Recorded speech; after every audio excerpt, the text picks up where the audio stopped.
اعوذ باللہ من الشیطان الرجیم، بسم اللہ الرحمن الرحیم، اللہم صل علی محمد وعلی آل محمد۔ سامعین گرامی قدر، محترم بھائیوں اور دوستوں، چند دن پہلے ایک شیعہ خطیب نے سیدنا ابو بکر الصدیق رضی اللہ تعالی عنہ کی شان میں گستاخی کی اور معاذ اللہ آپ کو کافر کہا،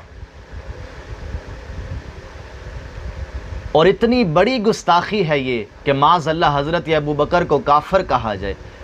ہم ان جملوں کی پرزور مذمت کرتے ہیں۔ آپ کی خدمت میں شیعہ کتابوں سے یہ ثابت کرنے کی کوشش کروں گا کہ حضرت ابو بکر مسلمان ہیں، مومن ہیں، حضور کے صحابی ہیں۔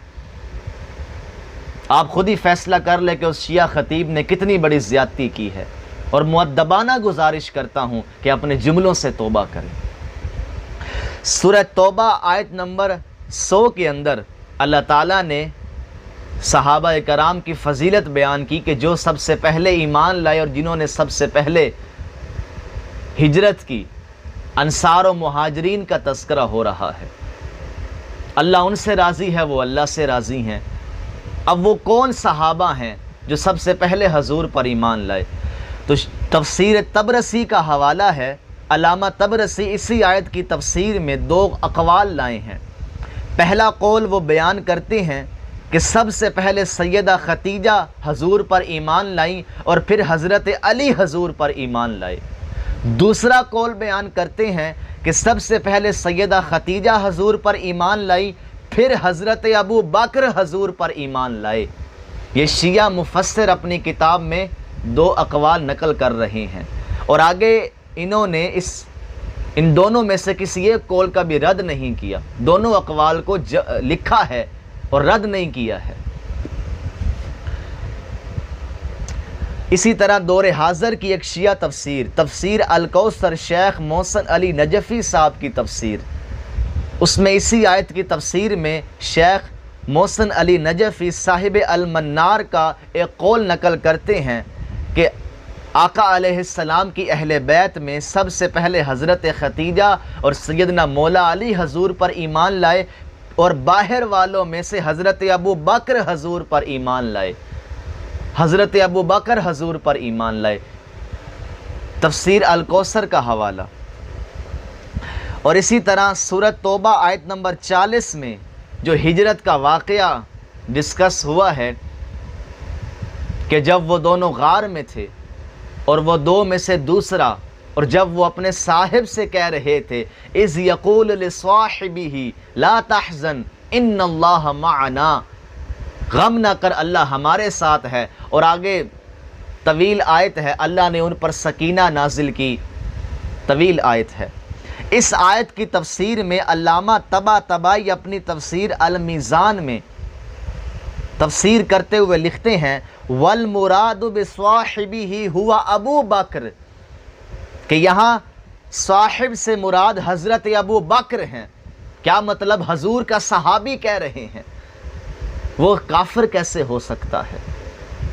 اور آگے وہ یہ قول نقل کر کے آگے لکھتے ہیں کہ یہ قطعی قول ہے، قطعی، اس میں کوئی دوسری رائے نہیں ہے کہ یہاں حضرت ابو بکر مراد ہے صاحب سے، لصاحبہ سے، والمراد بصاحبہ ہوا ابو بکر۔ علامہ طباطبائی المیزان میں حضرت ابو بکر کی صحابیت کا اقرار کر رہے ہیں، وہ کافر کیسے ہو گئے؟ یہ شیعہ کتب کا حوالہ ہے، تھوڑا مطالعہ کرنا چاہیے۔ اتنی عظیم ہستی پر کفر کا فتویٰ لگانا بہت بڑی جسارت ہے۔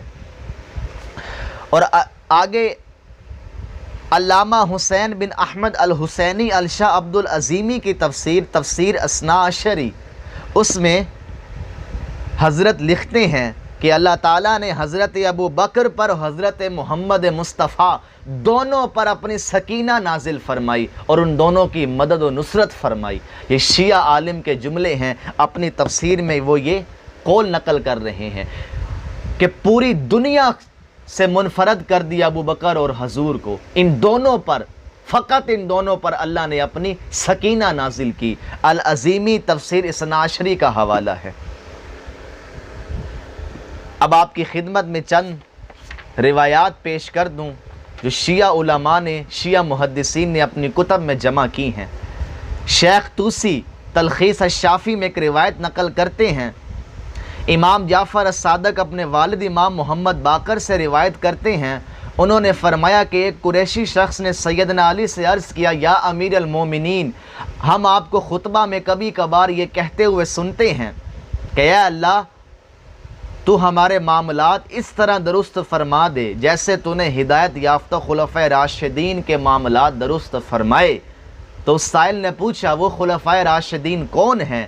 سیدنا علی کی دونوں آنکھیں بھر آئیں۔ آپ نے فرمایا وہ دونوں میرے محبوب دوست ہیں اور تمہارے چچا ابو بکر اور عمر ہیں، وہ دونوں ہدایت کے امام ہیں اور خانوادہ قریش کے عظیم فرد ہیں۔ رسول اللہ کے بعد وہ دونوں مقتدا ہیں، جس نے ان دونوں کی پیروی کی وہ محفوظ ہو گیا، جو ان کے آثار پر چلا وہ صراط مستقیم کی طرف ہدایت پا گیا۔ یہ مولا علی کے جملے ہیں، شیخ طوسی نے تلخیص الشافی میں نقل کیے ہیں۔ اور شیخ عباس القمی روایت کرتے ہیں، امام حسن حضرت ابو بکر اور حضرت عمر کی بہت تعظیم کیا کرتے تھے۔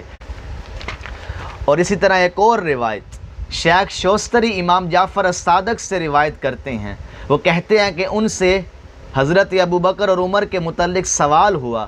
روایت میں ہے کہ ایک شخص نے امام جعفر الصادق سے سوال کیا، اس نے پوچھا اے رسول اللہ کے بیٹے، آپ ابو بکر عمر کے بارے میں کیا فرماتے ہیں؟